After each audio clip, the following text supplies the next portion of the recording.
Assalamualaikum warahmatullahi wabarakatuh. Alhamdulillahi rabbil alamin. Hari ini kita melanjutkan pelajaran secara kebudayaan Islam tentang Sunan Derajat.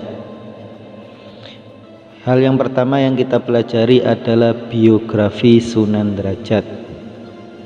Sunan Derajat mempunyai nama adalah Raden Qasim.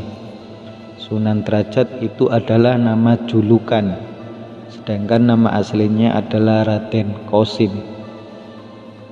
Sunan Derajat memiliki ayah yang bernama Raden Rahmat atau Sunan Ampel, putra bungsu. Nama ibu adalah Nyai Ageng Manila. Kemudian Sunan Derajat juga mempunyai beberapa nama julukan seperti Maulana Hasim, Raden Sarifuddin, Pangeran Kadrajat, dan Sunan Mayang Madu. Sunan Derajat lahir pada tahun 1470 Masehi.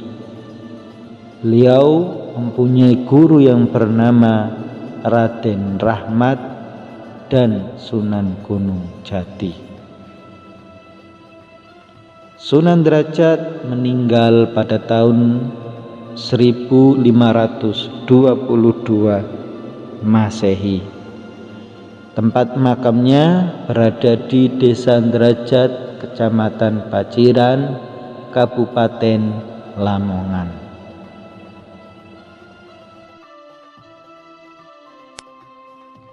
Selanjutnya perjalanan dakwah Sunan Derajat. Ayahanda Sunan Derajat meminta agar Sunan Derajat menyebarkan Islam di pesisir barat Gresik.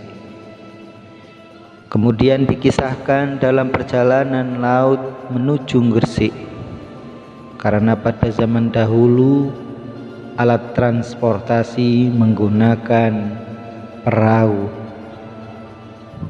atau kapal.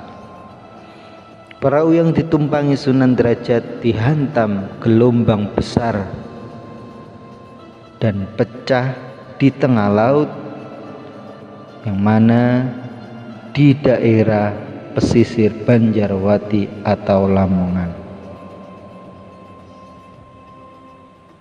Kemudian dengan pertolongan Allah, Sunan Derajat ditolong oleh ikan cucut dan ikan talang sampai mendarat di sebuah tempat bernama Jalak, Desa Banjarwati, Lamongan. Kedatangan Sunan Derajat disambut baik oleh sesepuh kampung bernama Kiai Mayang Madu dan Mbah Banjar. Kemudian Sunan Derajat mengajar dan menikah di Jalak, mendirikan surau sebagai tempat mengaji dan mengajar agama Islam.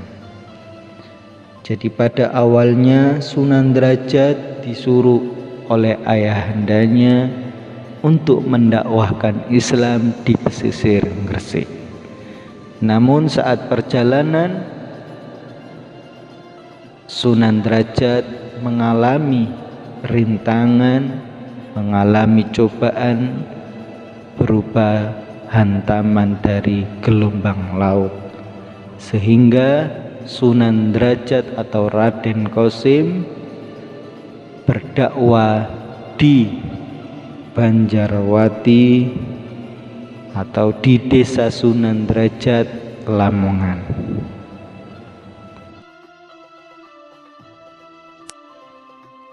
Pada usia tua, Sunan Derajat tinggal di dalam Wulur, sebuah tempat tinggi arah selatan dari Desa Derajat. Disinilah ia menghabiskan masa hidupnya untuk berdakwah. Terdapat sebuah peninggalan yang terpelihara sampai sekarang, diantaranya Singko Mengko, yaitu seperangkat alat musik gamelan dan beberapa benda lainnya. Dapat kita fahami bahwa para sunan yang berdakwah di Pulau Jawa kebanyakan menggunakan alat-alat tradisional, alat-alat musik seni.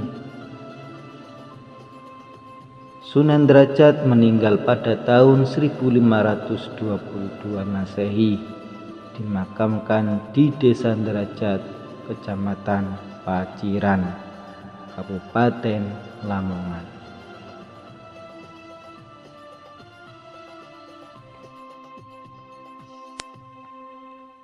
Ada beberapa 4 pokok ajaran yang diajarkan oleh Sunan Derajat.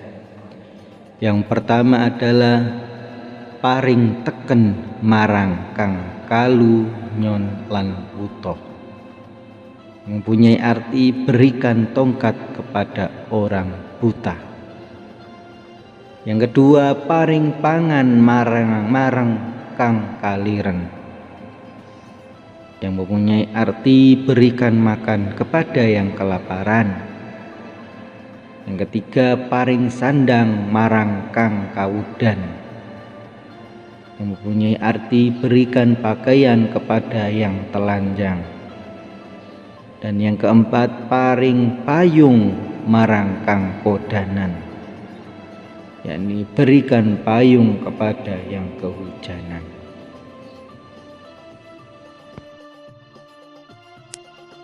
Ada beberapa teladan dari sikap Sunan Derajat yang harus diteladani.